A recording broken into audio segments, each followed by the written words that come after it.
Welcome to the Western Canada Officiating Coaches Development Video Partnership. This episode, we're going to discuss the different types of officiating coaching. We're going to follow that up with how we build trust between officials and officiating coaches. Hockey teams have coaches that are at every practice. During games, coaches can talk to the players after every shift. Can you imagine if a hockey team only had a coach at every 2 or 3 games? That is a key element of officiating coaching. We're not there every game, and we do not speak to officials after every shift. What we can do, though, is provide our thoughts and our coaching advice at games we are at. Coaching takes on several different elements. There's traditional coaching from the stands or the press box. Another valuable tool is the on-ice mentorship that provides a unique peer-to-peer learning opportunity. As much our role is to coach officials, there's also an evaluation process. It's important we have that so we can promote officials that are ready for the next level. Let's hear some thoughts on the different ways at which we coach our officials.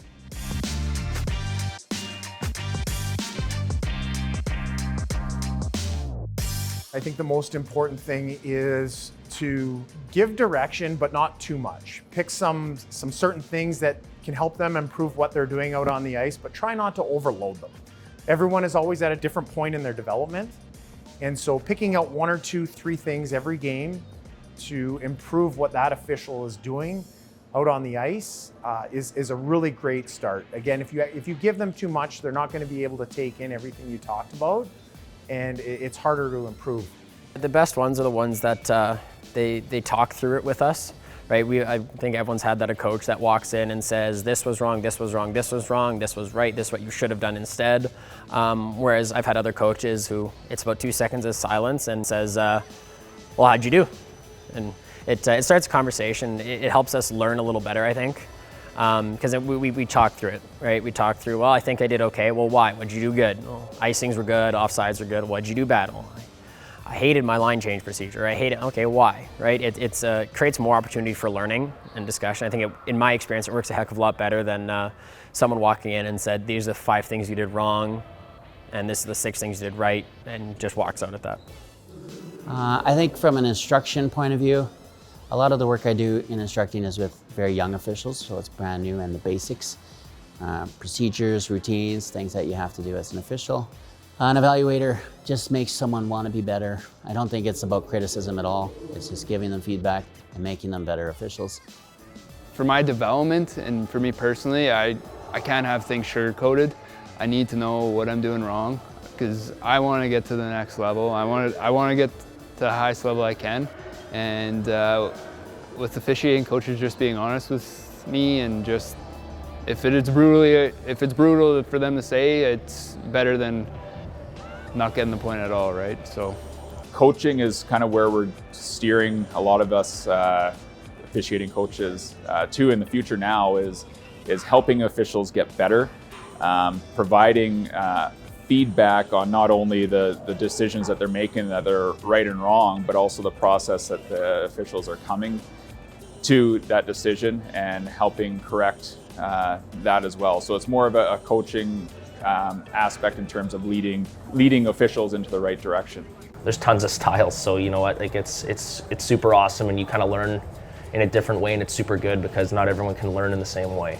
So you know what, like some people might get told the same thing 2 different ways, and you know not apply it the first time because you didn't get your point across in a straight cut way, where other guys just get right to the point. You know what, should have done this differently. You need to be here or whatever, and that's helpful because if you're an officiating coach, you've been there before. You know what you're talking about, and you know you're there to help us. So if you can make us better, then it makes the game better. So it's definitely a big plus. Some interesting thoughts on officiating coaching. Now we turn our attention to building trust with our officials. I think all of us have our own personality and our personal way of talking and communicating with officials. What's important is that we approach situations, we treat the officials with respect, and we're honest and upfront with them. We provide them with avenues to improve. Simply walking in and saying you missed a hooking belly is not good enough from our side as officiating coaches. We need to provide the why or how the penalty was missed. Was it a bad read, missed sight line, or another reason? Then we provide the official with suggestions on how they can improve, get the play right the next time. Here's some thoughts from our officials and officiating coaches.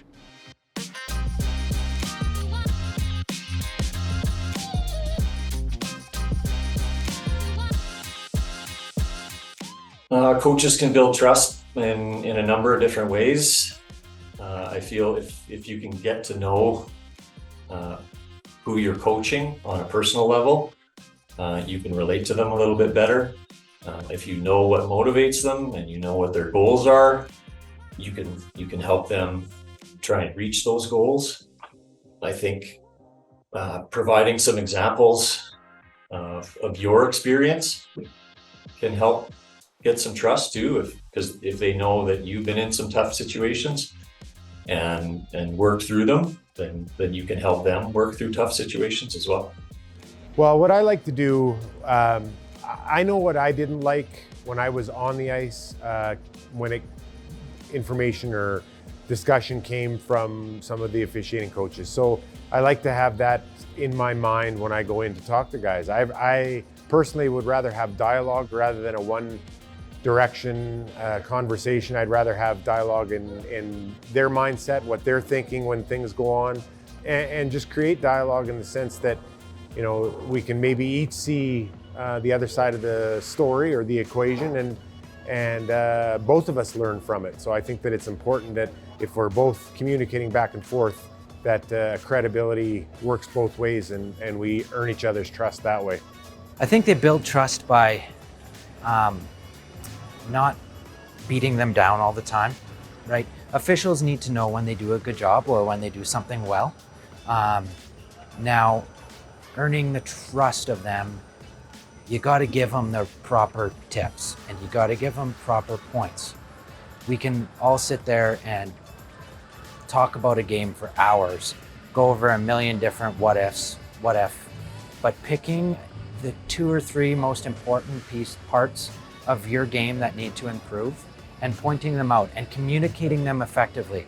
You know, not talking about something for 15 minutes. Make your point, talk about it, answer some questions, and you move on. But you don't need to sit there and talk about every single play of the game. It's more finding the key aspects that you think will make the most or the biggest change in an official and harping on those. There are so many aspects to officiating coaching that we'll pursue during the course of the video partnership. We hope this video provided some ways to help you in your coaching. A great quote I heard about officiating and coaching officials is you need to be in the rink to smell the popcorn. The arena is truly our happy place. Enjoy the games and travel safe.